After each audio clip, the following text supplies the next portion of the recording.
सवाल करने पड़ते हैं। क्यों इतनी मुश्किलें, क्यों हर कदम पर रुकावटें हैं, क्यों सब कुछ पाना इतना कठिन लगता है।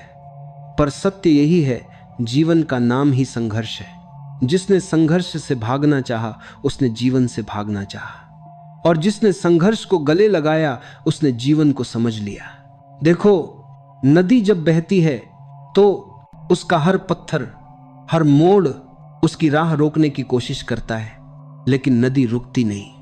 वो पत्थरों से टकराकर, उनसे लिपटकर, कभी गुस्से में फेन बनकर और कभी शांत होकर रास्ता निकाल लेती है।